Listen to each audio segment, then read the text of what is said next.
The media knows Biden is a boring, weak frontrunner, and there's only so much they can do to help him.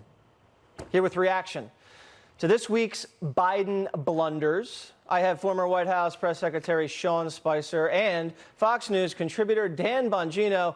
All right, Sean, the media is doing the very best they can to pump this guy up. But, I mean, you saw him speak. I mean, what are they going to do? They can't do everything. Right. I mean, you look at both the comments you made about China and the comments you made about the Hyde Amendment. So you played part of that. 1 week he says that, come on, folks, they're not competition for us. And then the other part that he said the following week was, we are in competition with China. They are a serious challenge. How do you juxtapose those two things? 1 week he says he stands proud with the Hyde Amendment because he's been there his whole career. The next week he gives out something about how his moral compass, because he believes health care is a right, he's got to be against it. He has flip-flopped so much that in 2 months on the campaign trail, he has outdone an entire campaign of John Kerry's flip-flops.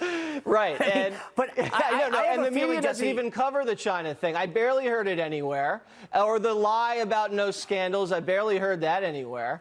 Dan, the president was asked about going up against Sleepy Joe. Here's what he said. Listen. I'd rather run against, I think, Biden than anybody. I think he's the weakest mentally. And I like running against people that are weak mentally. I think Joe is the weakest up here. The other ones have much more energy.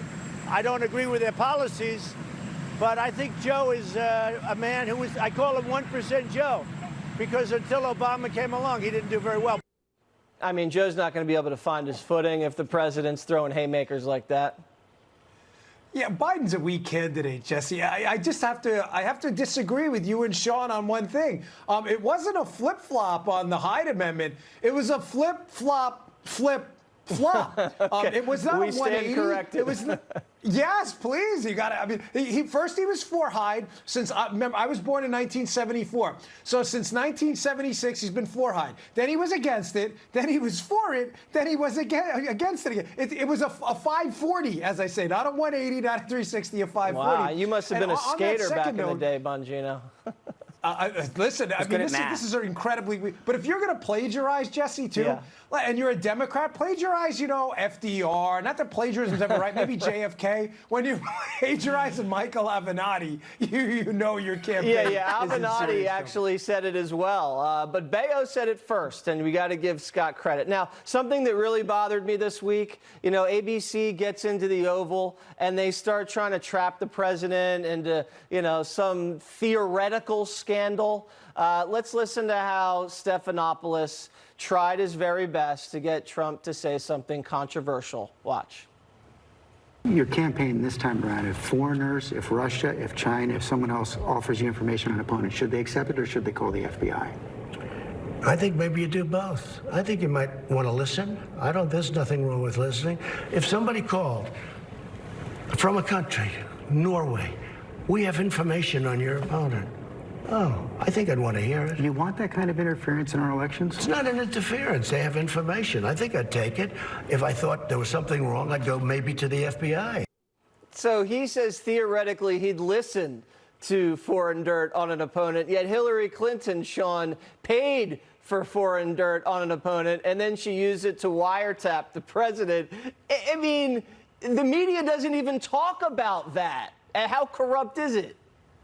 No, and actually, I'll take it a step further. It's fascinating because you're absolutely right. Christopher Steele went over, met with Russian officials, then created this dossier paid for by the Democratic National Committee and Hillary Clinton, and that's forgotten. Oh, by the way, when we go to investigate it, when Lindsey Graham goes to investigate it, they talk about this is old news. This was last cycle. And yet when Kamala Harris was asked today if she was elected, what did she say? If I win, I'm going to investigate Donald Trump. So it's okay for Democrats to investigate Republicans, but it's not okay for Republicans to investigate Democrats. It's such a double standard. And hey, do you remember this, Dan, when Pencil Neck, little Adam Schiff, thought he was on the phone with a Russian and it was some comedian offering naked Trump pictures, and he's, oh, yeah, send it over my way. I don't think he called the FBI, did he?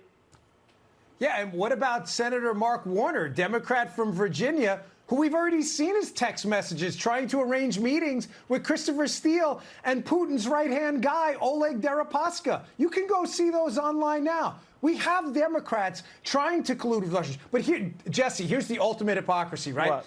About a month ago, when we did get information from a foreign government about potential corruption, about Joe Biden's kid, Hunter, from Ukraine, and Rudy Giuliani exposed it and said, you know what, maybe this should be looked into. What happened, Jesse?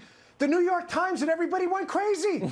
Trump's weaponizing the government. So what do we do, buddy? We contact the FBI or not? Can you guys get your story I got to straight? run, but I think we both agree it's like a fake theoretical scandal. They're mad at Trump for what Hillary and the Democrats did. Unbelievable. Gentlemen, thank you guys very much. Hey, buddy. Have a great night. Turning now to how the left is shooting inside the tent. Watch this.